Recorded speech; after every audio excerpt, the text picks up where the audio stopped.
So hello everyone and welcome to the Riley and Friends podcast where we talk about some stuff. And I'm joined by my friends Corinne and Gabe. Say hi, y'all. Hello. Hi, y'all. Taking that literally, I appreciate that. So today we're we're talking about a few things. I have a list of topics and we'll see if we get through any of them, if one or even that many of them. I'm gonna roll a d20 and pick a topic. I have some topics that I think will inspire some good discussion. The first one being about Barbie. Not necessarily we'll talk about the movie, spoiler free, but I also kind of want to talk about the, what Randall Park said. Dogs. Dog. About how Hollywood often doesn't understand why a movie is successful. Oh yeah, I feel like they learn their lessons. They're going to learn the wrong lesson here. But I want to say, come on, Barbie, let's go party. Ooh, ooh, ooh, yeah. Which Barbie is under the chat?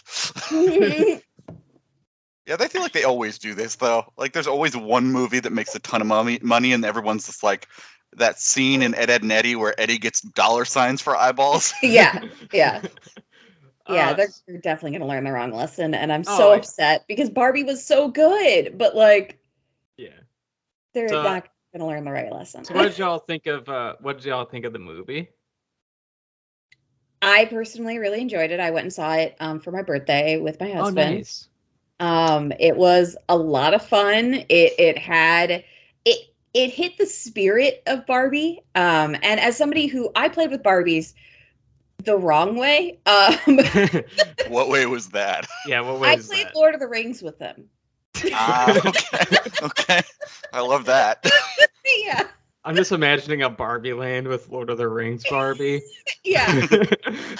I had a ton of normal Barbies. I also had some of the Sailor Moon dolls that, my friend had. And we had, I think 4 or 5 Kens.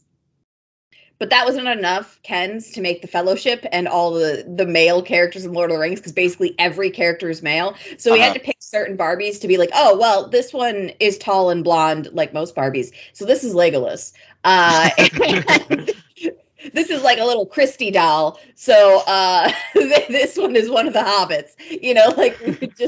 We would make it work. You use Kens more than anybody else, it seems like. Yeah, I used a lot of Kens. And then, we used a Black Lady, which is a character in Sailor Moon. She's called Black Lady in English, which is doesn't make sense. That's her name. In Sailor Moon, who is an evil character that's was once the child of the main character, and then she became a lady. I don't know. It's real weird. Anime. Yeah, anime. But we had one of her, and she has long pink hair, and we wrapped a cat stuffed animal around her and made her Shalob. So I played with Barbies wrong, but even then I really enjoyed Barbie because we had Weird Barbie, and we had a Weird Barbie, and our Weird Barbie was we put a lion tattoo on her chest, like a temporary tattoo, not realizing it wouldn't be temporary on plastic. We're like, well, I guess we just do everything to this doll now. So we're constantly dyeing her hair with markers and chopping her hair off. And she just had a gigantic lion tattoo across her chest. I love the idea of Weird Barbie. I didn't play with them, so I never got that, but it makes so much sense. Yeah. So Weird Barbie hit a nerve. And my little sister actually had all of the cool Barbie stuff. I just had a bunch of hand-me-down Barbies, and my little sister would get the cool, nice stuff because she was younger. And then we would steal it and play with it. And so there were some things that I recognized, like the fur coat that Ken wore. We had that fur coat. It was a hand-me-down from one of my cousins. It was hilarious. The funniest thing in the world was that fur coat. But yeah, no, I have to say I really enjoyed it. It was very nostalgic for me. It it hit a lot of the correct notes that it needed to. And I mean, Greta Gerwig, it makes sense that it hit the notes about like feminism and what Barbie was meant to be versus what Barbie became, and how Barbie affects the world today versus what Barbie initially stood for when she was created, and how Barbie now is a mega franchise, which was discussed in the movie, and how like it's all run by corporate executives and not the spirit of what Barbie should be. And yeah, which makes it even funnier that the studios are definitely going to get the wrong message about what they already have. Successful, yeah.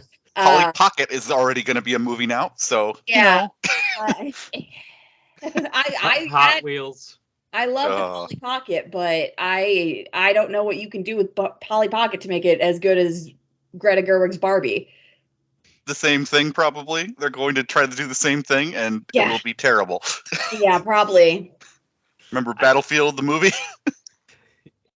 Battlefield. Well, was it Battlefield or no? What am I thinking of? Battleship. That's the one. Battleship. Yeah. When we were trying to do board game universe, that was what. Yeah, it was. that was weird. That was weird. What started that? Was there a successful movie that started that? Like based on a board game? Yeah. Probably Jumanji, but that was a while ago. I think it was the Jumanji remake or sequel. The Rocks one. Yeah, it was technically a sequel. Yeah, so I think it was. I think that was Battleship came out before that though. Oh, did it? Then I don't know. I was just trying to think of like what started this stupid trend. I think I was in college at least. I don't. Because they did like all of the games for a while. Well, Hollywood is obsessed with brands. And for sure. Like lately, like in the last, I want to say, a while, they've been obsessed with brands, and IP, and that's kind of like what they're probably what they're thinking of. Well, it's since IP has been and brands have been so big, that's why they probably wrongly think that that's why Barbie was a hit. Oh, of course. That, and they saw what happened with Mario in the movie, and they're like, "Well, we have one of those." Well, and the thing is, like a lot of brand movies, like based on established brands or IPs, have not exactly done that well this year, and part of that's due to the pandemic, for sure. Just because we're still recovering from that, we're still technically kind of in it, But another fact is like I don't know if but I'm just reading the numbers. Like a lot of the movies that have been successful this year, whether they're based on brand or not, they have actual emotional value. Like Guardians of the Galaxy Volume 3 actually did a pretty well, like its second weekend, much better than a lot of the other Marvel movies, and I think that's just because it had much more of an emotional core that struck with an audience. James Gunn was right about it, though. He was talking about this, like superhero fatigue. I don't think he's right about that. It is a thing for sure, but the reason people like Guardians 3 is because we're showing up to something new, and it doesn't feel like a repeat. Well, and I think the thing about superhero fatigue is that I think superhero fatigue is real. We're not going to theaters for superheroes. We're going to theaters for stories. And so if you can give us the story that we crave, we're going to go see it regardless of what it is. Whereas originally when the superhero movies started coming out, like en masse with Iron Man being the first one to really kick it all off, we were going to theaters to see superheroes. Now we need there to be more to back it up. And in a lot of the earlier movies, there was some really solid ones that had more to back it up, like Captain America Winter Soldier. Fantastic movie. It's incredibly well made. It's a great movie. No matter what, it's very good. But there's other superhero movies that even when I saw them back then, I'm like, this is dog shit. Namely Thor 2. I was going to say, are you talking about Thor 2, right? Thor 2. I hated Age of Ultron as well. I didn't hate it, but it was really bad in comparison. Yeah, Age of Ultron could have been a lot better. Yeah, that part did not help, but like, I'm trying to remember why. I'm trying to remember why I hated it, and I just have like a blank hole in my brain of I do not like this movie. It just didn't live up to Avengers 1 in any way. Yeah, well, in Age of Ultron, it was Joss Whedon, right? Yeah, that was Joss. It was very Jossified. It upped the jokes, which jokes fine in a superhero movie. One of the things about Marvel, it doesn't take itself too seriously. However, it became a bit too quippy. It really did not great things for Black Widow's character, which is a Joss Whedon thing that happens. Female characters get treated pretty shittily. It kind of tried to force this weird romance between her and Bruce, which felt weird and out of place. I was didn't love that. Didn't love that at all. They wasted James Spader too. They wasted a cool James villain. Spader. Yeah, they wasted a cool villain, and I think honestly one of the big things for me is that in these movies, Black Widow has had actual chemistry with one person, and that was Captain America. That was the only person she seemed to have any chemistry with, whether it was any real chemistry with, whether that was really close friends or romantic interest was never broached, but it was clear they really, really cared for each other. And then suddenly it was Bruce is here, and I'm like, what? You've never you've hardly talked to Bruce. Why? This came out of left field in a movie where a lot of things came out of left field. Yeah, so many things came out of left field in that movie. That's why. The movie is basically left field, the Marvel movie. That's why I think people didn't like it. Yeah, and it's a superhero movie. It's got the things you need for that, but beyond that, the only really good thing to come out of Ultron was Vision. And Scarlet Witch, I feel like. And Scarlet Witch, yes. Yeah, yes. And the whole thing with Quicksilver dying was really stupid how Quicksilver died. That was a dumb Josh Whedon thing. He always does stuff like that. Yeah, well, and the whole reason they did it is because they didn't, in theory, the reason they did is because they couldn't have both Scarlet Witch and Quicksilver existing in the cinematic universe, together, because of that one time in the comics where they were together. Oh, I was not aware of that. Yeah, that was a thing that happened. In one of the, alternate universe or, shit's got real bad situations that happen. So there's a lot of fan content out there about them together. And Marvel wanted to make sure that wasn't at the forefront. So I probably doesn't help that they were in a movie together. That's funny because those two were in a movie together as lovers, right before this too. Exactly. Yeah. So it was, I think the casting they chose, everything, they're we have to kill him. But he cannot outrun death. Yeah. The way they did it was just really dumb. The stupidest thing. Oh my God. Yeah. He is the fastest thing on the planet, and that's how you kill him. All right. Sure. He could have done something way cooler and died instead of just. I also wonder if it had to do with not trying to compete with the Evan Peters of it all. Yeah. He's the only thing I liked about those new X-Men films. Oh, yeah. Evan Peters was a fantastic Quicksilver. I love Evan Peters as Quicksilver. And seeing him again in WandaVision was fantastic. That was so good. Yeah, that was such a well done play by Marvel, I have to say, because bringing him back in the show about Wanda and him not being, Quicksilver, but everyone being oh my God, is this Quicksilver? Because to bring it back though, I think that's what worked about it. They gave this weird, interesting WandaVision thing to a person, Greta Gerwig-ish, with an idea and a creative vision, and then we get this cool thing that was different from anything so far. Yeah, and that's why I liked WandaVision so much. It was this is actually unique. Was very well done, and it's another case of that was a really good show, and you have to worry that they take the wrong lesson from it. Which they did. Yeah, because I was a huge fan of old sitcoms. I grew up watching them religiously as a kid because I would stay up too late and watch Nick at Night, where they had all the old sitcoms playing. So like watching WandaVision, they really nailed that. And it got progressively weirder. Like it starts off as this is a sitcom, and then like things degrade and degrade and degrade. And yeah. Oh, go for your thoughts. I actually have like the reverse thought on WandaVision. I Really? I thought it was super interesting for the first like 2/3 because it was, felt very different from all the Marvel stuff. And then it slowly and surely, all the Marvel stuff just starts to come into the movie. Yeah. Phrasing.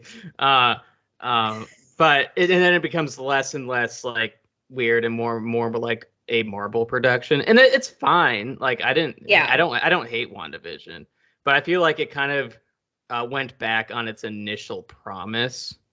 That felt almost inevitable, though. You know what I mean? I mean, yeah. But that still doesn't mean I have to like that. No, yeah. I feel like there was a decision that had to be made, which was, does Wanda get stopped?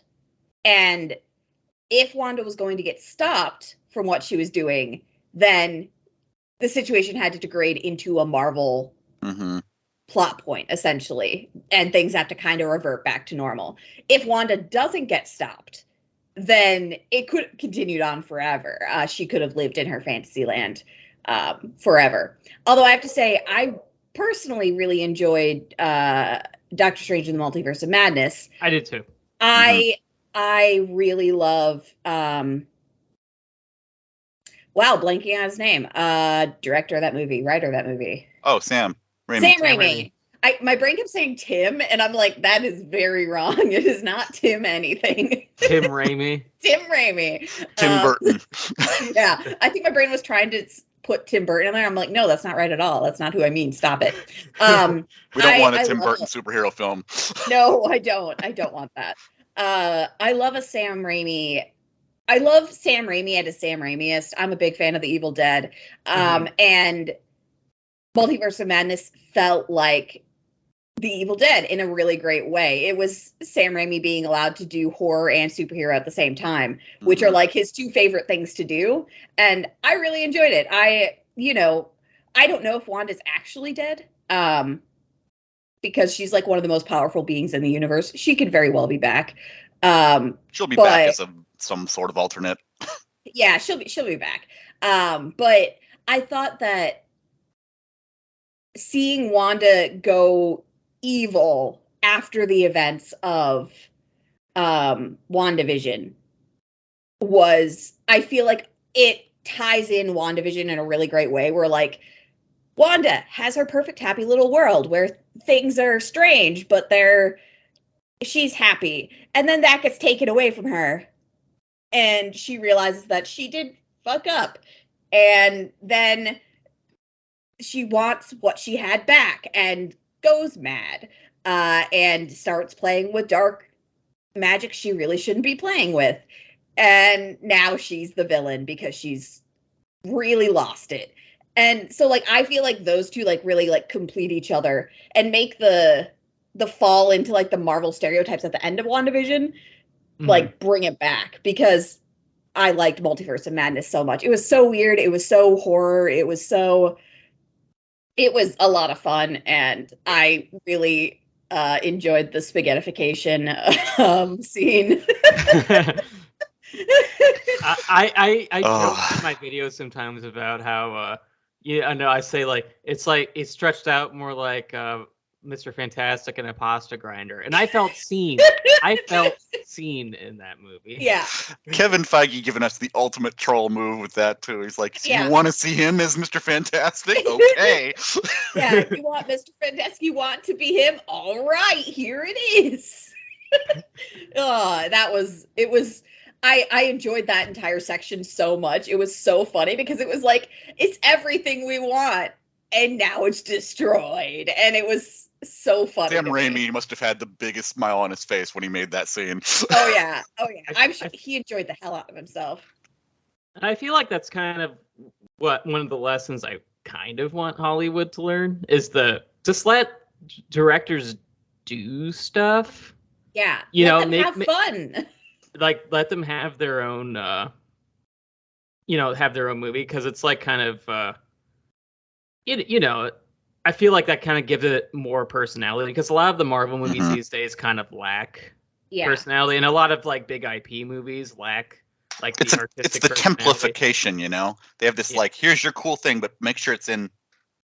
This box. And when a director or like, a writer, etc., so on, when the people behind the scenes are able to act outside of the box and give you something that is very them, that's when you get the best movies. Like it was Doctor Strange: The Multiverse of Madness was one of the best like Marvel movies I've seen in a long time.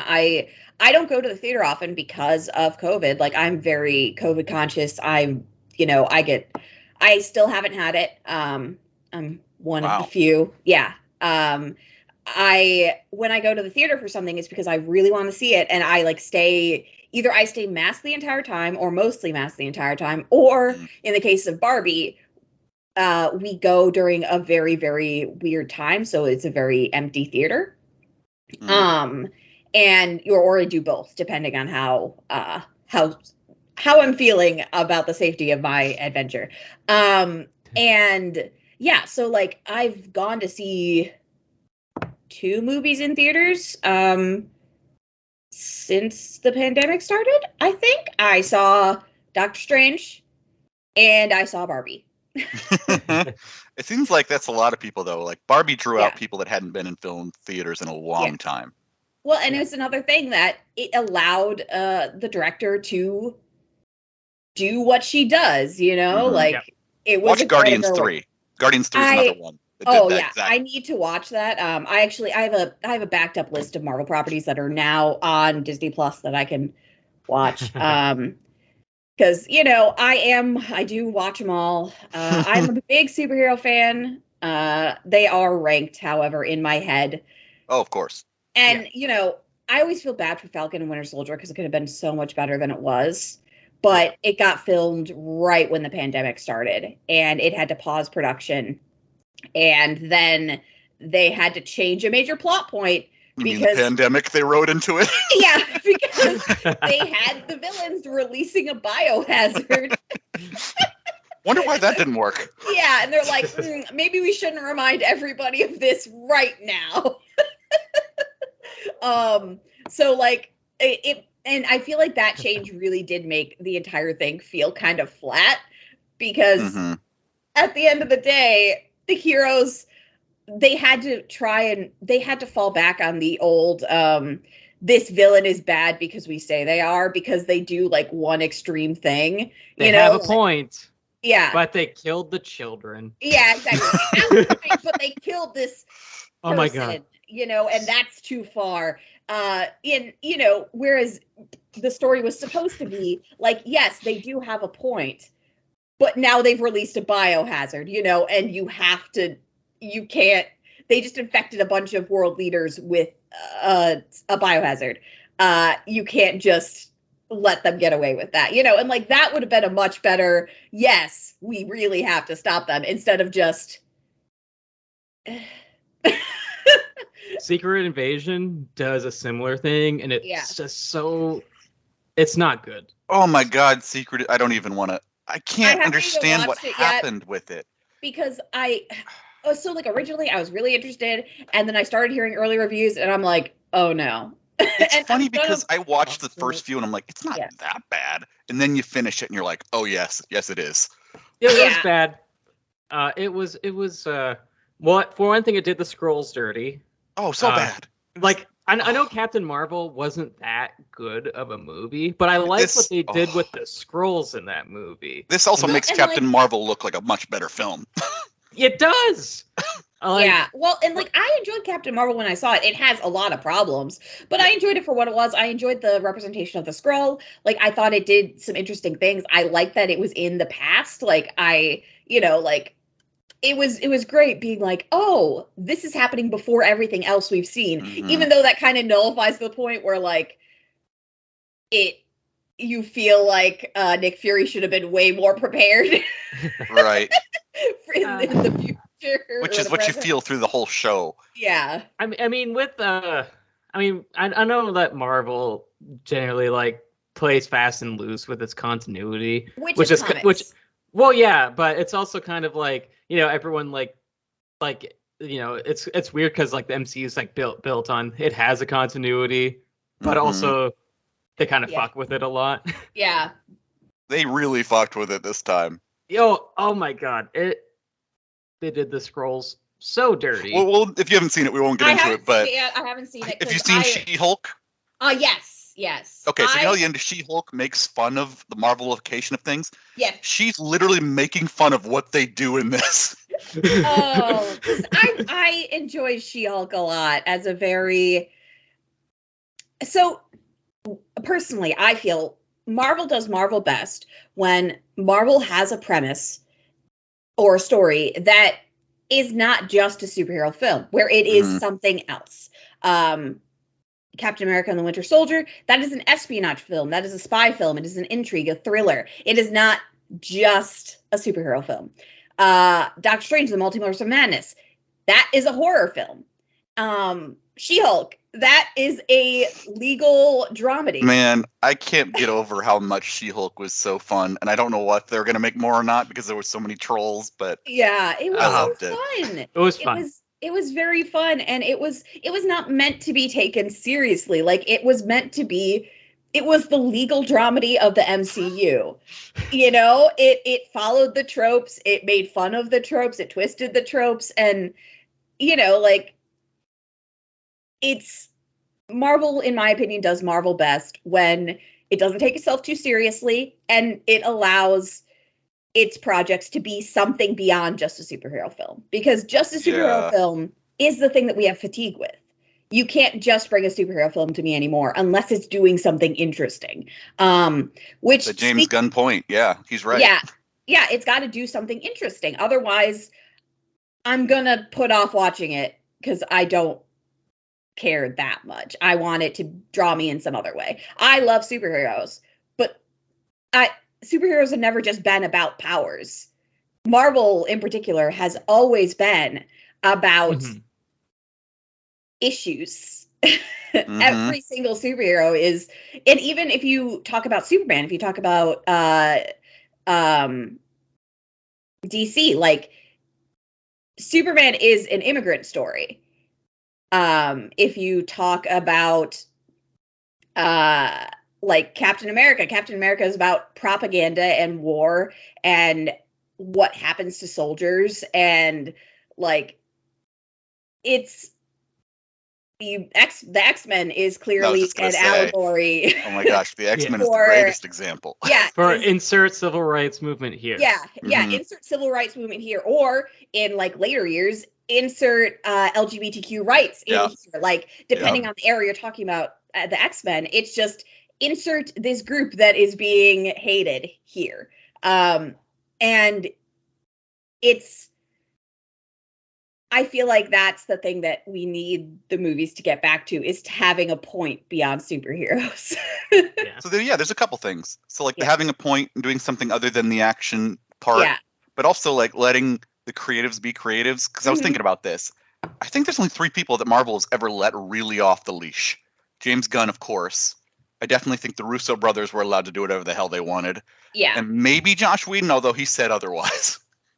Yeah, well, and you know, I think Sam Raimi was allowed to get weird with it, with Multiverse of Madness. He might have been too, Yeah, because there were so many. Felt like a Sam Raimi film. Yeah, there were so many Sam Raimi-isms in that movie. I mean, Doctor Strange turning into a possessing the dead body of himself from an alternate universe and becoming a weird multi-armed demon man. Like, that is the Sam Raimi-est shit that could happen in a Marvel movie I've ever seen.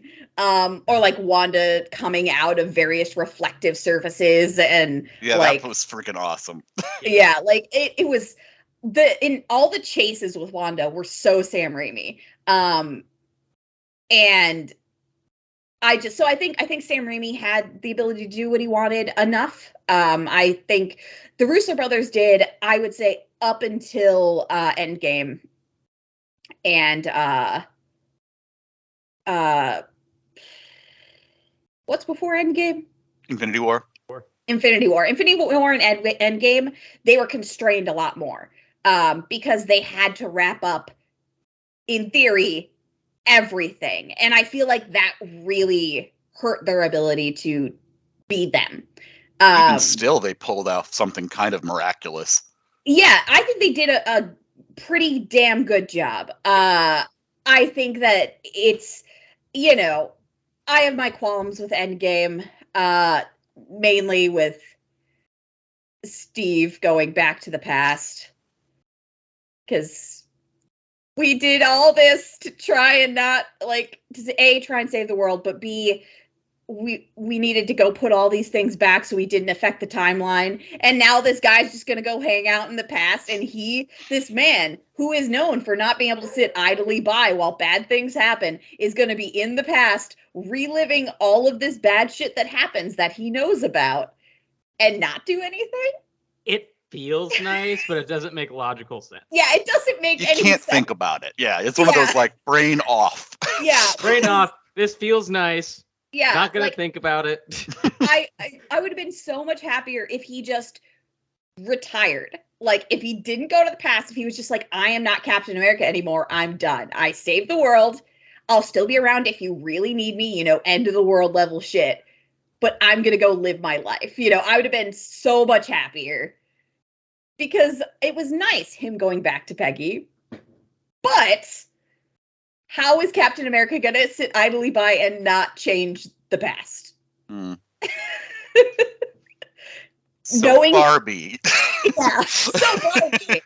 But I could talk about that all day, because that man does not sit idly by when anything happens. How's he going to do it? For 60 years or whatever the fuck. So I'm gonna say, just kind of switching subject. I think that one of the things that works with filmmakers being able to do their own thing is especially true when it's filmmakers who are women or who are people of color or who are LGBTQ. And I feel like that's kind of something that does, help, that does feel fresh and new, all while also, still delivering a very, sorry, I'm trying to, all while trying to make an overall very emotionally effective experience. Like say Barbie, like say Jordan Peele's movies, Nimona, which I love Nimona so much. I still need to see that. I'm gonna watch it this week. And I mean, that's just such a unique perspective, and I feel like it could only have been done by someone, but because the comics creator is LGBTQ, and it's such a trans or non-binary and gay story, just because of how it's there's this entity that can shapeshift, and they're not portrayed as the bad guy necessarily. Everyone thinks they're the bad guy, but and they have dark sense of humor, they joke about killing people and stuff. But but it's they have a really good heart, and people hate on them for basically just existing. And it's I feel like this could only be made by, the series could only be created by someone who was LGBTQ, and that kind of makes it even better, even more insightful in terms of what it's trying to do and what it's trying to say. And as going on another thing, I've been reading Gideon the Ninth, and that's written by a lesbian woman, and that feels very authentically it feels like such a unique take on science fiction, on fantasy, on queer romance, as well as mystery, as well as Game of Thrones political backstabbing stuff. This is a great book. As the cover quote says, I'm not sure which critic said it. It's about lesbian necromancers investigating a haunted palace in space. I'll have to read that. It's bleak at times. It's also really funny at times because the main character is like half the time is like just has like just this witty commentary in her brain because she's forbidden to talk because her necromancer forbids her to talk because it would ruin it.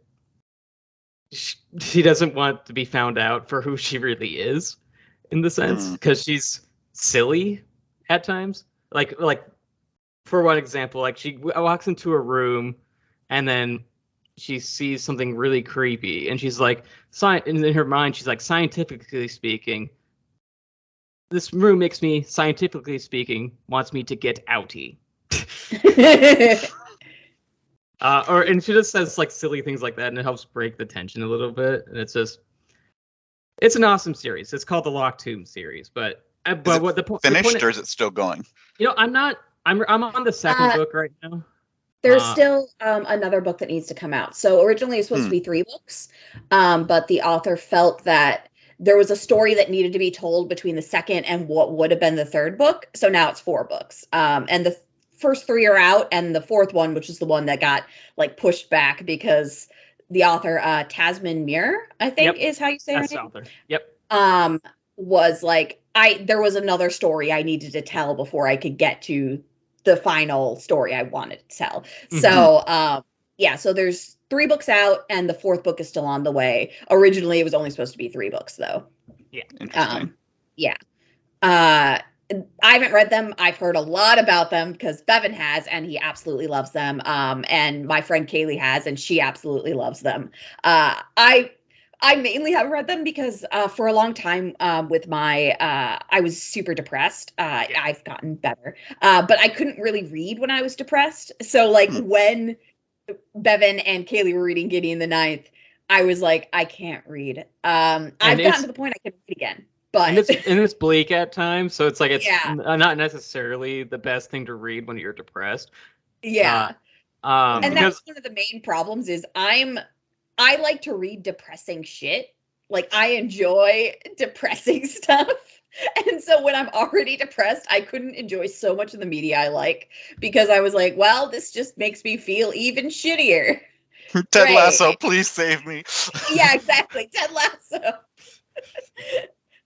But yeah, I will eventually read that series. I've got to finish The Expanse first, but then I will read it. I'm in the middle of The Expanse book series. No, it's so good. Like it's just so inventive. I mean, because it feels like a fantasy novel, but it's science fiction because it's in space, and it has horror elements. It has really good action. It has a really witty sense of humor, and like just I'm just trying to remember all the bullshits he says. Like one of the first things she says to someone, because she has this intimidating presence because she's a brick shit house and she's a badass with her sword. But and since she wears like skull face paint and isn't allowed to talk, everyone just assumes she's like this scary person. And one of the first things she says to someone is like when she like breaks out of her shell, is like, did you know that the initials of your first and last name, like if you sum up like the first few letters, it stands for sex pal.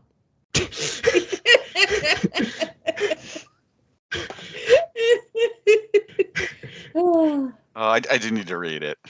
Oh yeah, and I think that's really the importance of own voice works, works that are coming from the background of like what it's trying to portray. Because for so long, books, media, video games were only coming out from, generally speaking, white, straight, heterosexual, cisgender, like just folks, because those are the only people who had a place at the table. Right. The table has grown and we're getting more things from more people, which is fantastic. So we're seeing all these different viewpoints that we weren't able to see in media before, unless you were looking at something very indie, very small. And like some of the best movies that have come out in the past 10 years have been like an own voice experience. The Locked Tomb series. I'd even go, if we're to dip back into Marvel, when we saw Black Panther and the immense swell of support that came for those movies. You're right. That's another one they let do whatever he wanted was Black Panther. Yeah, was able to do, what he wanted. And it was a very Black story because of that. And it was great. Like it was really good, and it was not a viewpoint that we were used to seeing in theaters in like Marvel movies and superhero movies. And with Barbie, we're seeing a very feminine experience for a very feminine toy that was geared towards telling little girls you can be whatever you want to be, but ended up becoming, you can never reach the standard. You can't be everything, but the world expects that of you. And I think that was only a story that, in this case, a woman could tell, the story of Barbie. Coming from anybody else, it would have rung hollow. And I think that's one of the big things that we've really, I hope that Hollywood will take into perspective that, the execs, is that Mattel Cinematic Universe. Is that if you let the stories that are being told be told in an authentic way, in an own voice way, coming from the people who need to tell those stories, it's gonna bring people in. Because we're kind of tired of seeing the same story over and over again, told by the same people over and over again. Because it's boring. It's interesting, too. I feel like the Mattel people, they want to do this universe, but they don't seem like they care about who does it. So they really have an opportunity. They really could do this. Like, here's all our stuff. Let's give it to people that have really interesting ideas. They're not going to do that, but they could. They have the opportunity. I was about to say, I heard this one guy, this one writer, I'm not sure who it was. He pitched a Nerf gun movie. I heard about this. And then the movie it would just be a straight up action movie, except for all the guns are just Nerf guns. That would be amazing. Like, well, the best part of it too, the cast doesn't know they're using Nerf guns. They think it's guns. Like everybody treats these guns as if they're actually guns in a movie, and people get hit and they act like they die, or they've been wounded, and it's all Nerf guns. That would be amazing. That would be the best Nerf movie ever. And then you get to the very end of the movie and you see the childhood versions of all the characters in the movie, and they're in the backyard just laying on the ground with Nerf darts everywhere.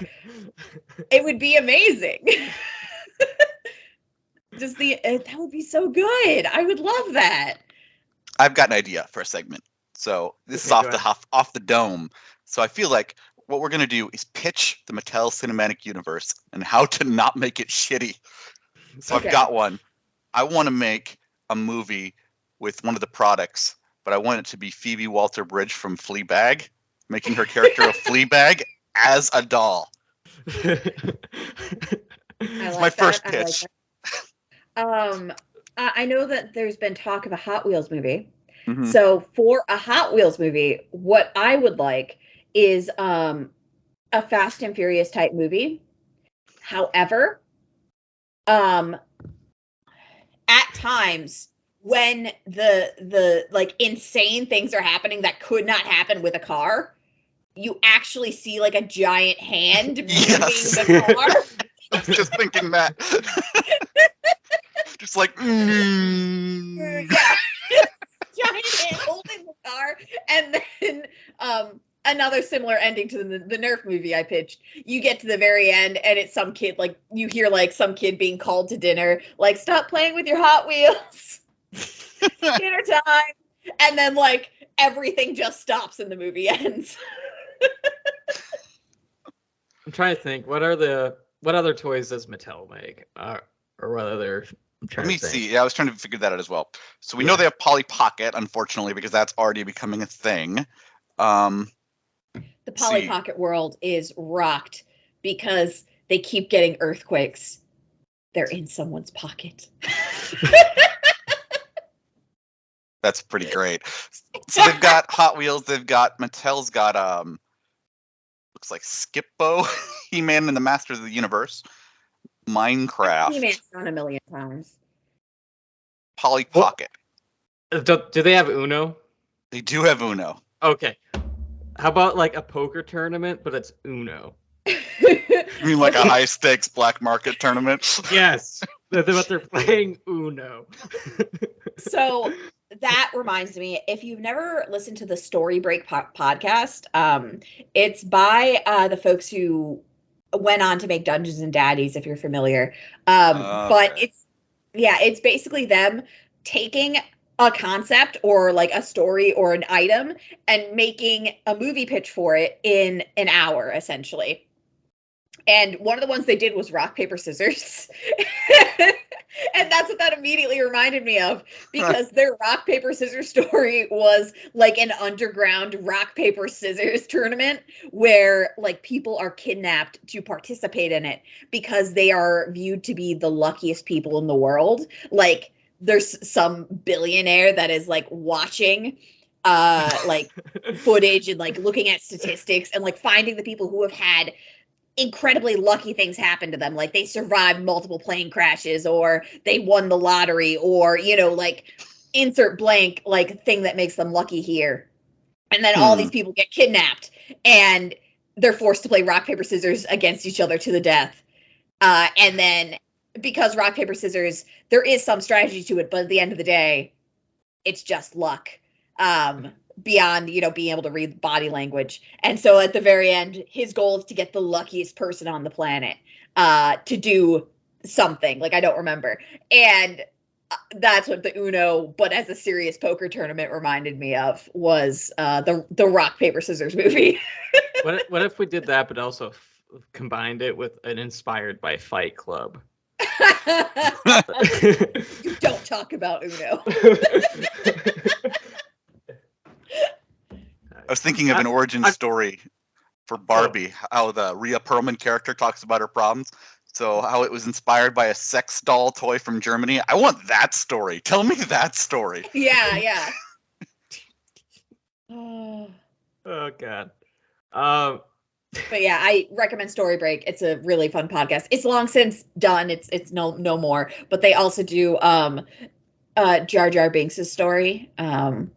It's a story of political intrigue and becoming deluded by politics and the way the world runs.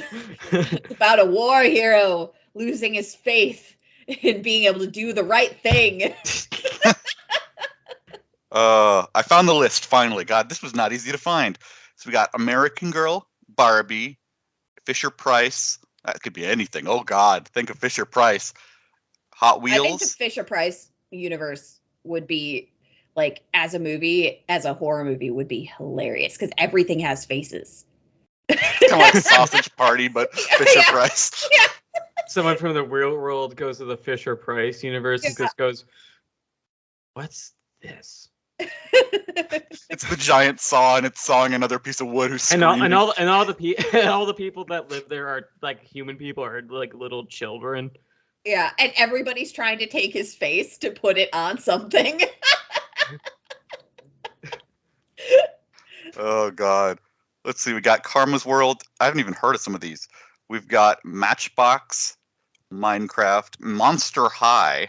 Oh, Monster High already has cinematic stuff. So does it? Yeah. Well, I mean, it has like a show and stuff. So like going to a movie, it'd be a lot like Wednesday, in tone probably. Mega Blocks, Uno, Power Wheels. I've never even heard of that. Yeah, that's basically Power Wheels are just the remote control cars. Yeah. Can't think of anything for that. I'll figure it. We'll come back to it. Yeah. I'm thinking like a death match with the Power Wheels. Kind of like I don't know. You want BattleBots. That's what you want. BattleBots. I think apparently I hear the Twisted Metal show is actually really good. I've heard that. I've heard that too. I need to watch it, but I hear it's really good. So maybe something like that. Yeah, that'd work. Yeah. Yeah, I still need to watch it because I was like, I saw it they're making. I'm like, oh, that's cool if they do it well. And apparently they do. It's gotten good reviews. So yeah, I've heard it's fun. Yeah, which that's one of the other things. Mm-hmm. Have fun. Have fun. Well, the world is bleak, and yes, sometimes we need bleak movies. But also, I want to watch something fun. I want to, and even if it's not like a fun topic, I want to be able to tell that the director and the cast and like that they had fun making this. And there's a certain feeling you get from something when you watch it that you can tell either these people hated what they were doing or they enjoyed it. And we need more of the they enjoyed it category of things where people were like, yeah, I had a great time filming blank, because yeah, and all the writers and the actors are striking for a lot of reasons. That means they've had a lot less fun making stuff in the past, 10 years. So Yep. I think that's the hands in the pot thing too. Sometimes you probably have less fun when you're being constantly like, this has to go over here and do this, and yeah, and that's the problem with any of these cinematic universes is lots of hands in the pot. And also counting what's the phrase? Putting the cart before the horse. Yeah. Just the dark universe. Oh my god. I wish we would just stop making universes and just make films, and if it happens, it happens. Yeah, nobody should set out to make a universe. You only make a universe once a universe is already clearly being built. Because it just doesn't.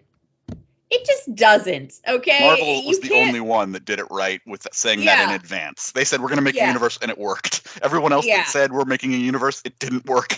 Yeah, well, and Marvel, they knew what they were doing. They understood the correct way to do it. And, currently now they're rebuilding their universe, and a lot of people have a lot of things to say about that. Personally, other than, Secret Wars, which I hear is pretty bad, I've enjoyed most of the new stuff, and I've liked the new stories that have come to the table. Like, I enjoyed Miss Marvel. I thought that was fun. It was good. Yeah, it was fun. I had some problems with it, like, in general, but I enjoyed most of the premise. I liked the character. And a lot of these shows that we have coming out now and a lot of these movies are to introduce these new characters that are going to carry the movies in the future, which means we're essentially starting from square one, but with a lot of baggage. And I think that's a difficult thing to do well. I hope they do keep doing it well and do better in the case of Secret Wars, which apparently not good. Samuel L. Jackson's so dirty. Yeah. He was good in it too. It just had nothing he could do. Yeah. Well, that's always the thing with the Marvel movies is they're always very well acted. It's just you can tell sometimes that what they've been given is hot garbage. Dark World Thor. Thor the Dark World. It's such a bad movie. I joke and think Thor the Shark World would be a better movie. Just Thor on a world of sharks. Yeah. The comparison though, what's worse, the Dark World or the new Thor? I'd say the Dark World. The new Thor is bad, but that's also a movie that they kind of let the director do what he wanted a lot of the time. Taika Waititi, yeah, he's another one. Yeah. But it's a very. The thing about Thor: Love and Thunder is it's a very bad movie, but it's also a very interesting bad movie. Yeah, well, and I generally enjoyed Love and Thunder, but Taika was given too much freedom because he did so well with the movie before that, Thor Ragnarok. Because Ragnarok is the movie that saved the Thor franchise for me because Thor the first two. The first one was like, this just seems very anticlimactic. Like, and Thor was still taking itself too seriously. And then The Dark World was hot garbage, and I hated it, and I almost fell asleep, and I had no interest in it whatsoever. The only thing I liked in that movie was Darcy. Darcy was the only redeeming part of that movie. And then Ragnarok was like, yes, this is a fantastic movie. It's really good. It understands it has to be fun, and that Thor should be kind of doofy. Like, he's like an ancient being compared to us, but to him, he's still young, and he's not that smart. He's never been particularly smart. Don't try and make him smart. Just let him have fun. That's what he wants. And would you want Taika to come back for Thor 5 or somebody else? See, that's hard because there is a lot of Love and Thunder that I liked. But also I feel like there was certain things that should have been left more serious. I think there should have... Yeah. It was Taika-ified, and I love Taika. Yeah. But with the story that it was tackling, it felt like we should have had a bit more of a serious tone for certain parts. I don't know. I think I would give Taika another try, but I'd be like, hey, somebody be next to Taika and be like, hey, Taika, no, maybe pull it back a little bit right here. Less confetti. No. Yeah, less confetti, Taika. And I think that if there is another Thor movie, it's going to be Thor, and because it said like Thor and Love will be back, and I think that could be really fun, and could also be really like that could really be. If they're just going for a fun film, bring Taika back. If they're going to try and cover some really serious topics, maybe not. Maybe have someone there to reel Taika in, because Taika can cover serious topics, but he does it in a very tongue-in-cheek way. He does it in a very New Zealander way that makes it real hard to actually take it seriously, because one of the big things that's a part of New Zealander culture is making things that should be serious ridiculous, and like breaking down structures of power, and being like, this person that's really important and scary is actually a buffoon. You know, like it's just a big part of their culture, like in media and things like that. And Taika really shows that. But when you do have those more serious moments in his movies, they all just feel kind of fucking silly because of the way he tells the story. So what do you think, Riley? I mean, he did Jojo Rabbit, so I know he can do serious. I think he could, but you need someone to tell him no. No, Taika. I see what you're doing, but at this moment, no. Well, and I think he got so much freedom after Ragnarok, because Ragnarok was so good. And I think they were like, do whatever you want. And when he's told do whatever you want, he's going to do whatever he wants. And at some level, I respect that. Yeah. Yeah. That's like somebody telling me that when I go into a Toys R Us as an 8-year-old. Like, you just can't do that. But, you know, if the next movie is Love and Thor, like, or Thor and Love, like, that could be a really fun movie, as long as they're not trying to do something fucking dramatic with it. Like, just make it the adventures of Thor and Love, and like, it's just a fun... Not The Last of Us. Yeah, not The Last of Us. Yeah, the found kid narrative. Yeah, like make it a fun found kid narrative. You know, like if it's just like them having adventures, and like, because you know we see a little bit of that at the end, like them like having that big fight, and like if it's all that tone, Taika can come back. That's fine. Like that's totally fine. I actually really liked the ending fight where all the kids got like Thor's abilities. Like that was one of the best scenes in the movie for me, because I just love seeing these kids fighting off their monsters. And it was just so fun. Like it was such a, like, everybody can be a hero. And I thought that was a really sweet message. But, you know, I feel like Gore should have been, that was his name, right? Yeah. I think so. I loved that character. They just didn't do much with him. Yeah, like they could have done so much more with Gore, because Gore like was a character that was sympathetic. You understood why he was doing what he's doing. Clearly driven mad by the power of the God Killer. Like, you know, like a very good character that kind of got wasted in a film that was too silly for him. That and the cancer of it all. Yeah, we took that a little seriously, didn't we? Yeah. Like, and yay, cancer.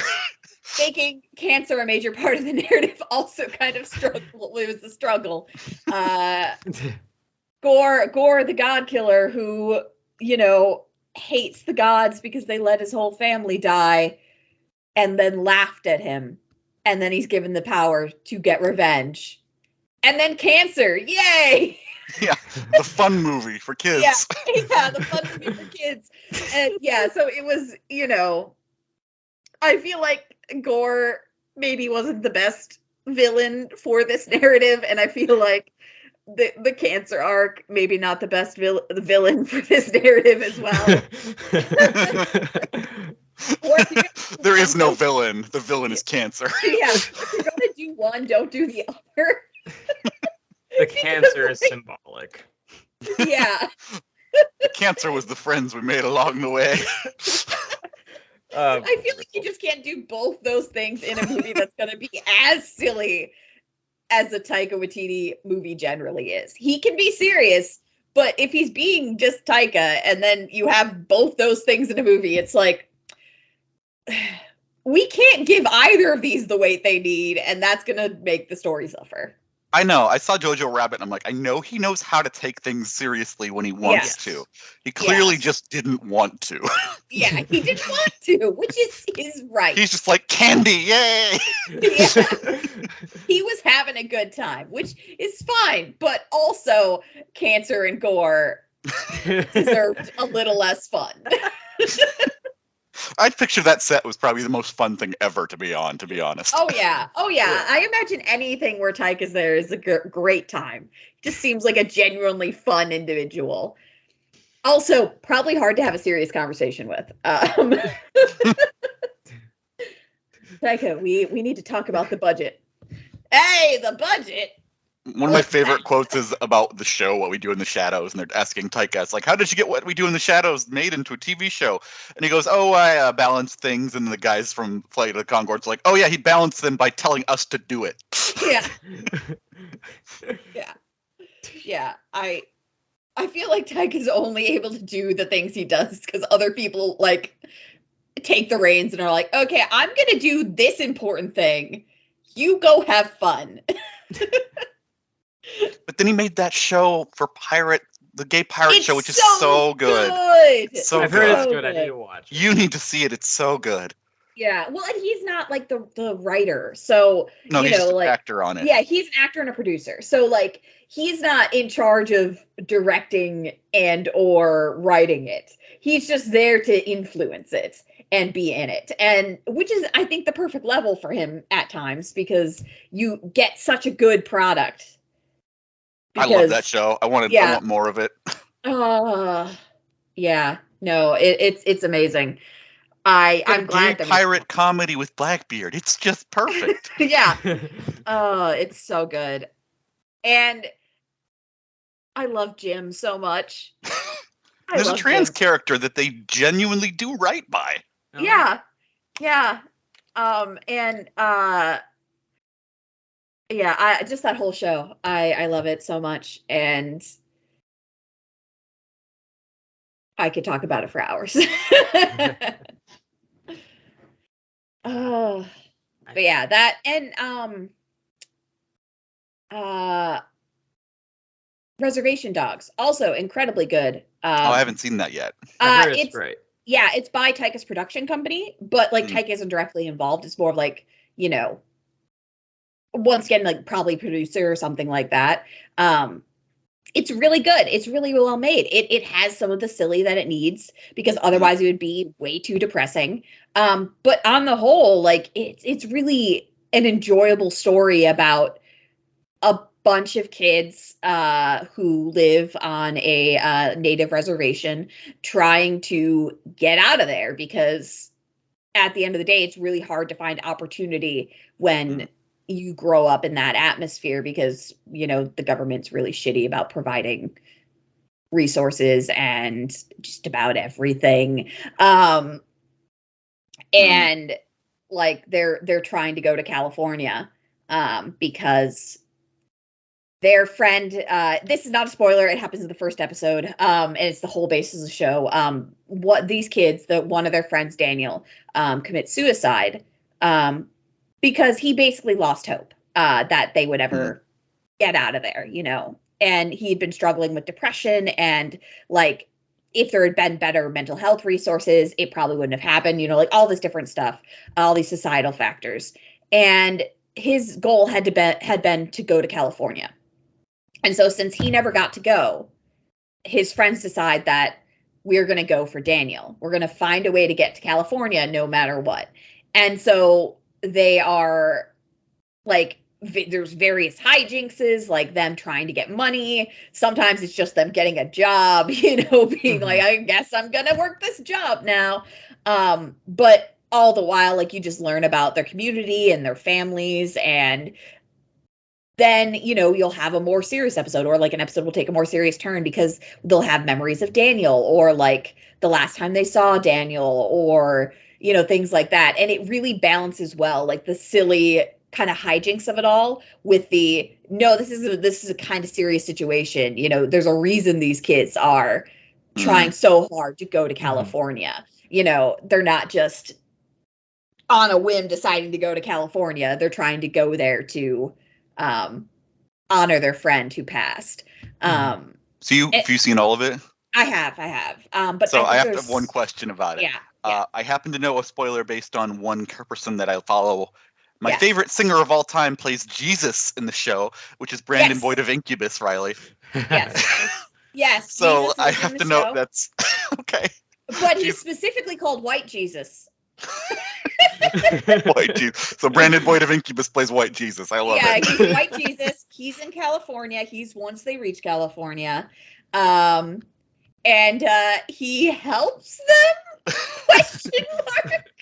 I just saw him posting that I'm playing Jesus. I'm like, what? Yeah, he plays specifically who they call White Jesus. And they're like, well, I guess we're gonna follow White Jesus.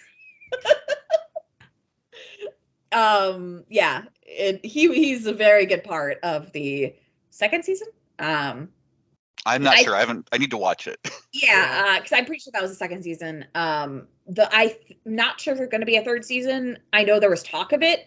And if there was a third season, it would be the last season. But the second season ends in a really good place. So I'm not sure what the third season would be about if there was one. But I heard talk of it, and I'm like, but they said that would be the last one if there was one. But they ended the second season really well. So I'm like, what are we doing? What are we doing? Is it the journey back home? I don't know. Interesting.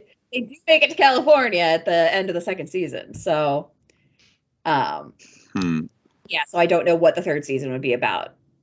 Interesting. I'll have to watch that. Yeah, it's really good. I recommend it. Maybe don't watch it if you're sad.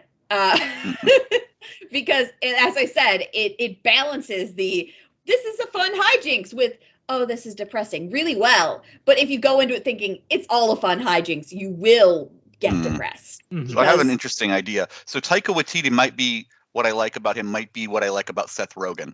Maybe he's better as a producer, because everything Seth Rogen produces, I fucking love. And Taika's What We Do in the Shadows.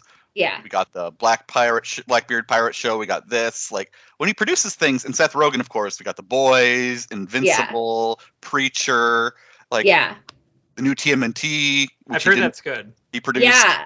Maybe Taika needs to just stay like producer and actor. Or just like narrow and do one directing gig and really. Yeah. Because, Ragnarok, fantastic. But, yeah, no, he's made good movies. Jojo Rabbit is fantastic. Yeah, I haven't watched Jojo Rabbit, but it's on my list. It's one of those things that I need to watch. It's really good. Yeah. And, I liked What We Do in the Shadows. And I like the show, but I know he's only, that's another production company thing. Right. I just compare it to Seth Rogen because I've seen Seth Rogen's movies, and Superbad is very good. Don't get me wrong. Yeah. I've seen some and I like some, but everything he's produced are some of my favorite things ever, like The Boys. Yeah. Like he's the executive, like he got that off the ground. I'm like, you just do that, please. Make more of this. Yeah. Although I do have to say, anything coming from Taika, no matter what, in whatever way he's involved, it is going to have an interesting point of view. It's going to be, you're getting Taika's point of view in some way or form. And I think that is generally a good thing. It's just, I usually like that though. Yeah, I usually like that. He's got a good point of view to bring to things. Mm-hmm. Did you see Oppenheimer? Anyone? I did not, because I didn't want to be depressed. Okay, yep. Like I want to, but like the day after I saw Barbie, I got the COVID, or I tested positive for COVID. You got the vid. I got the vid. Yeah, it has been a time, but I might go see Oppenheimer this week. We shall see. Okay. As long as I'm able to. My quarantine's over, so I can. You feeling better though, right? Mostly. I feel better. Yeah, I feel much better. Just a little. I still have a little. My voice sounds deeper than it usually is. You're a little gravelly. Yeah, but I feel okay. Okay. I call that my AC/DC impression because whenever I'm sick, it's the only time I can do a good AC/DC impression. Get the thunderstruck. I do the Emperor voice. Okay, yeah, similar. I just say execute order 66. So on the topic of execute order 66, I was part of. I know, very weird. Is that a topic? It will be in a moment. I was part of a 24-hour streaming event on Friday to Saturday to help support a friend who was moving out of North Carolina. She and her spouse, because her spouse is trans, and North Carolina just got progressively worse. And one of the people who was streaming, she was playing Resident Evil Village, but you could pay $66 to make her use a lightsaber for the rest of the playthrough, and it was called Execute Order 66. Oh my god, I love that. I love that so much. The rest of the game with the lightsaber. That's so good. Literally needed to shoot. Like there's certain things where it's like you cannot do this with a knife, which is the lightsaber. But yeah, so it was really funny watching her play all of that game with a lightsaber. She speedrun it successfully before, so she knew she could do it in 2 hours. She can do it in less than 2 hours, which was her block. But all the incentives for donation were things to slow her down, such as using only the lightsaber, or playing blindfolded, or being a pacifist for 10 minutes, or, just so on and so forth. Like, you can only walk for the next 5 minutes. And it was really fun to watch. So if you're interested in that kind of content, check out Night Owl 35, I believe, on Twitch. It was a lot of fun watching her. And I just really loved Execute Order 66 was now you use a lightsaber. That's amazing. I love that. $66 to make her use a lightsaber the rest of the time. Okay. Right. Interesting. All right. Did you want to talk about the Jack and Daxter of it all real quick? Yeah, we could. So, in case you didn't know, there is a Jack and Daxter, potentially a Jack and Daxter live-action movie in development. It's gonna reportedly star Chris Pratt and Tom Holland. Gabe, I know how much you love Jack and Daxter. Mm-hmm. Jack and Daxter, my cats are up here right now. I thought when Chris Pratt was given Mario and Garfield, we were done with this for a little while at least. Just give us a couple of years of no Chris Pratt voicing everyone. But this is another Hollywood learning the wrong lesson move. They're like, Mario, $1 billion property. Uncharted, Tom Holland. People liked it. Let's just put those two things together. Voice act together for Onward, right? Onward, yeah, Onward. Which was cute. That was good with Pixar, Pixar can do things and things usually work out. Yeah, when you give Pixar something, it's probably going to work out.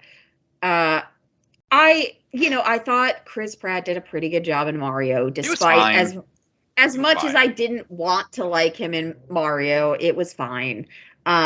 He was still not like, I think the thing I enjoyed the most was Luigi. Charlie Day. Always good. Always good. Charlie Day's always good. I wish more animated films would be giving roles to actual voice actors. Voice acting and acting are different skills, and some actors can do both. But Bradley Cooper, for example, like some can do both, but stop going for the big names and just get some voice actors. Like have you heard Dexter? He's not Chris Pratt. No, I think Chris Pratt's supposed to be Jack. I thought. No, I think it's Tom Holland. What? Yeah, I think it's Tom Holland. I read the same thing. I was like, I guess I can kind of see that. No, I think it's Tom Holland. They're going for the young Jack and Daxter 1 with Chris Pratt voicing with Daxter, rather. Let me find out. Because I'm looking at when you first gave me that announcement, I started running through all the things in my head that it could have been, and it's like Jack and Daxter 4 because they're doing new Naughty Dog things, and we got like a remaster of the first 3. Both would be fantastic. And then it was like movie. I'm like, and then I saw the cast. It's like Tom Holland as Jack. Yep, double Bleep. I'm about to. So now Chris Pratt is Dexter. What do you think, Riley? I mean, why? There's voice actors for a reason, and I feel like Hollywood has really forgotten that there are certain actors who can voice act and just act. But like, I feel like the MCU What If was a really great example of what actors can and can't voice act. Because there were voice actors who took over the roles of some of the people who, weren't in Marvel contracts anymore, like Chris Evans and Captain America. Like, they had somebody else doing it, and they did a fantastic job. But then, like, for instance, Sebastian Stan was the Winter Soldier and or Bucky Barnes. He is not a voice actor. And you could tell. And he did as good as he could. But he is such a face and body actor that, like, his performance seemed very flat when it was just his voice. Because half of what makes him good at being the Winter Soldier and Bucky Barnes, a very generally stoic character, is all of the body language and face and eyes that he brings. Like, that's what he's good at. And when it was just his voice, I was like, I'm glad it's him because I like him. But a voice actor would have done a better job. Can we give it to Billy West instead? I love Billy West. And Billy West would be so good as Daxter. I can just picture it. Oh, yeah. I'm actually also kind of miffed by the Tom Holland as Jack. Oh, that's not great either. No, that's not great. He's already Nathan Drake. I know, exactly. Like, you're double dipping here. And he wasn't great cast as Nathan Drake either. Let's be real. Uncharted was not very good. No. They made a better version of that with The Rock and Emily Blunt in Jungle Cruise, and that's not saying much. What was the other one that was like that? Lost City? Oh, the one with Sandra Bullock. Channing Tatum thing. And Channing Tatum. That was actually that one seems fun. I haven't watched it yet. Fun. The same movie, but better, again. And Daniel Radcliffe makes a a guy. Yeah. I want to watch that because that seems really fun. It was pretty fun. Yeah. What did I watch recently? You guys have both seen Daniel Radcliffe play Weird Al, right? I haven't seen it, but it's on my list. It's on my to-be-watch list. He nails it so much. I will watch it, but Bevan also wants to watch it, so I need to make him watch it. He's very bad at watching things. As a diehard Weird Al fan. Yeah, Yes. yeah. Yes. So we literally have access to it. We had a friend get it for us to be able to watch it, and we just haven't done it yet. But no, something. Oh, I watched the Impossible Weight of Incredible Talent or whatever it is. The Yes. Incredible Weight of Massive I Talent. to see that. Yeah, Nicolas Cage. so great. I love that movie. It was so fun. Pedro Pascal and Nicolas Cage. Nicolas Cage playing himself. Like multiple versions of himself. Multiple versions of himself. That's in the trailer. It's not a spoiler. Yeah, No, I got it's so good. The Incredible Weight of Massive Talent. It was just another movie that was just, it was fun. It was a fun idea. It was like, it was ridiculous. It was silly. It was very meta. It was absurdist. And I feel like we need more of that and less of Chris Pratt voicing every animated character. I saw Tremors recently, the first one. I had never seen that, and that was actually first pretty. one's really good. It was good. That was a lot of fun. Yeah. Like, I like a lot of the Tremors, even the bad ones. I mean, I think Tremors is just a very fun concept because it has to get progressively more ridiculous to up the ante. Yeah. 2 and 3 are so stupid, and I love them. Yeah. And I love a good bad movie, you know? yeah. If you're progressively having to up the ante, it's gonna get worse and worse. Just like with the Fast and Furious movies, like it's gonna get. Yeah, but I love that about the Fast and Furious exactly. movies. Yeah, like you can be good at it. You can be good at making the ante up to the point of the nth degree, and nothing makes sense anymore. As long as you know that's what you're doing, it's fine. I'm just mad at Naughty Dog because I thought after The Last of Us they would learn their lesson of like Uncharted, I don't The think Last that's of up, Us. I don't think that's up to Naughty Dog. But I know that's it's more not, up to- but that's up Yeah. to Sony in general doing so I'm many just things. watching Sony figure this out. Like Uncharted didn't make a lot of money and people were annoyed. Last of Us has been Actually, doing so well. Uncharted did make a fair bit of money. God damn it! This is why we are getting this. I'm sorry. I'm sorry that I have to burst this bubble. Uncharted earned enough money to warrant a sequel. I don't love that. Don't love that. I'm sorry, but they were like, oh, this Sony. The Last of Us, though, you're like, when you see what it did, how can we not learn from this? This is the same thing we keep coming back Sony to re-put Morbius in theaters. So Sony, I feel like forgot about expecting that. Sony to learn anything. I forgot about Sony that. Pictures. Sony Pictures, at least. I mean, Sony, like in terms of gaming, is usually on the in terms ball. of gaming. Mhm. But like in terms of like they're kind of all over the place in terms of movies. Yeah. Like on the one movies and TV. On the one hand, you got The Last of Us. And you said Twisted Metal's pretty good. Mhm. They had Across the Spider-Verse. Great stuff. Yeah. And then you have the other half, which is just a corridor of bad decisions. Yeah. I Sony must be like two different groups at Sony. Yes. One of them's making really good decisions and one of them's making really poor decisions. Or it's just somebody putting their hand into a bag and sometimes pulling out good decisions. And I sometimes think it's more like Oprah. Like, you want a movie, and you get a movie, and you get a movie, and sometimes that doesn't work out. I think the CEO might secretly be Harvey Dent. Like, flip a coin. Go flip a coin. You Let's said get you wanted money. a movie. My nephew wants a movie. Yeah. I'm probably gonna watch it too because I'm slightly masochistic in that way. I watched Let There Be Carnage recently. And okay, so I'm gonna say I enjoyed it, but only because it kept playing into the thing that I liked about. I know exactly what you're gonna say. Yeah. Yep. That I liked about the first movie is the fact that what's his face? Main character's name? Tom Hardy. Tom Hardy. Yeah, Tom Hardy and Tom Brock. yeah. Eddie Brock, that's his name. Eddie Brock and Venom are in a relationship. And like this was their breakup movie. The beginning of this movie is one of the funniest things I've seen in a long time. So funny. The beginning of the movie was amazing. The slapstick cooking together scene, I wanted a full movie of that.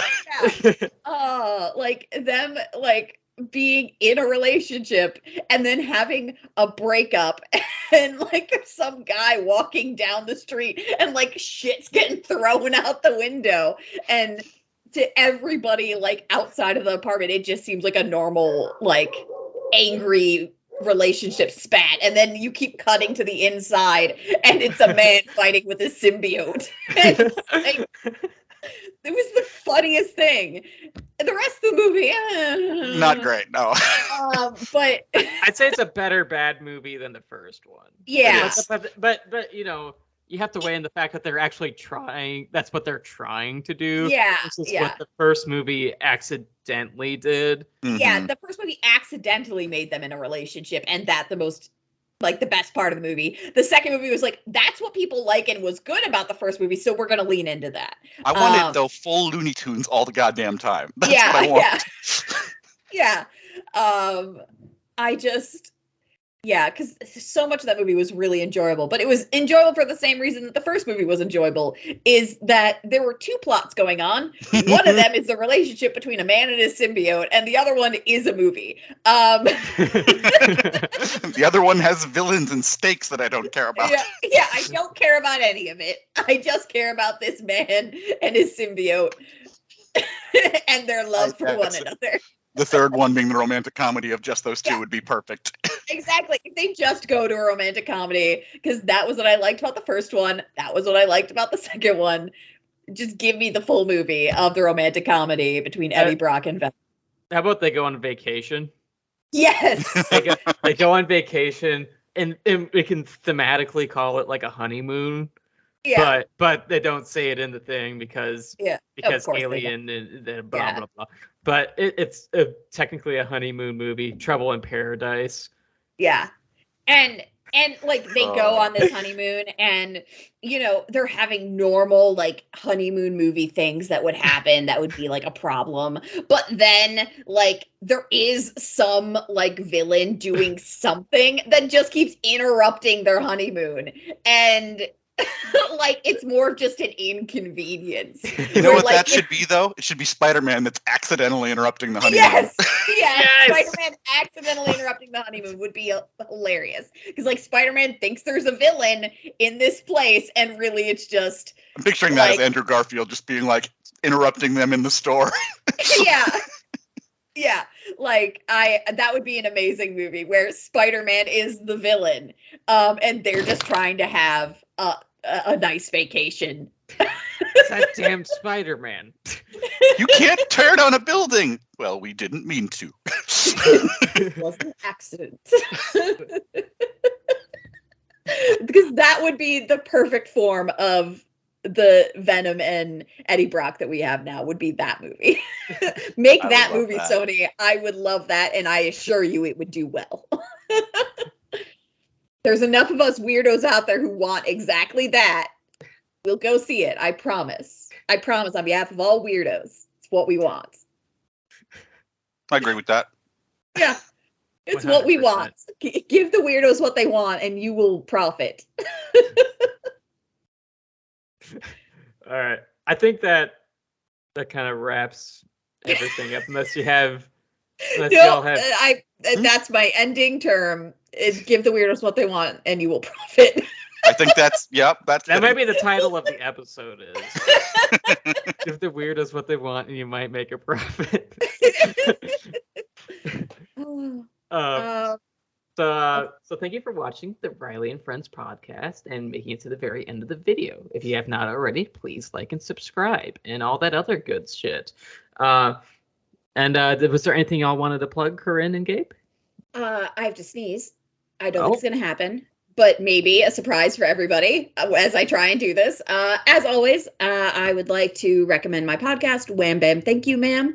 We are a literary analysis podcast, but also a comedy podcast, and we read smut. Mainly I read smut out loud in the podcast. We make a lot of jokes. We make a lot of informed critique on what we're reading. And we're drinking while we do it. So things usually get a little bit wild by the end. It's a lot of fun. We're just about to, there's 3 more episodes to release for season 1. The next one that's coming out is a fantastic book. It's called My Cat's Guide to Online Dating. It's going to come out on Wednesday the 23rd, and it is one of the wildest and best books I've ever read.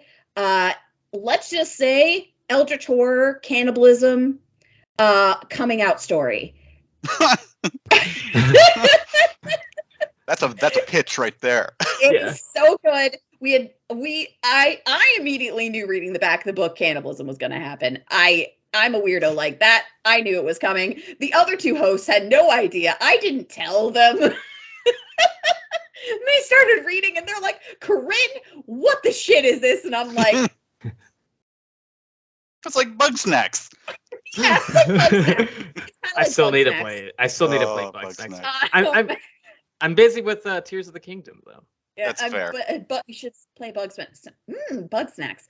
But I'm also alternating between that and Redfall, which is terrible. We'll talk about Redfall some other time. Some other day. But yeah, so that's the next episode coming up is My Cat's Guide to Online Dating.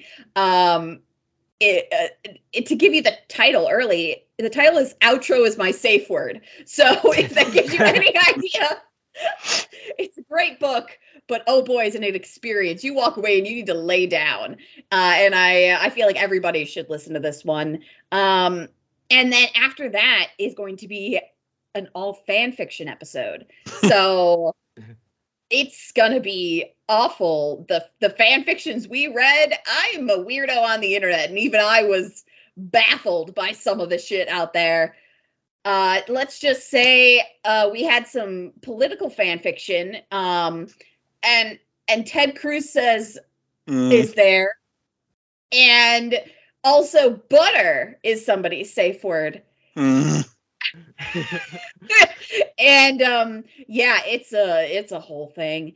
But yeah, so please check out my podcast. It's a lot of fun. And anybody who thinks about it, listens to it and likes it and subscribes to our Patreon, if you subscribe at the $5 above level, you will get a Christmas gift come December, a special customized one from us. So consider it. That's all I have to say. Yeah, I guess I'd like to plug Corinne's sneeze that didn't happen. It didn't happen. Yeah, it didn't happen. But maybe next time. It did not happen yet. Yeah. And watching Bug Snacks reveal videos when kids find out what actually happens. Yes. You go on YouTube. You should Do check that out. Do that. Or just play Bug Snacks. It's really good. That's pretty much it for me. Online dating of video games. All right, y'all. Y'all have a good one. Bye.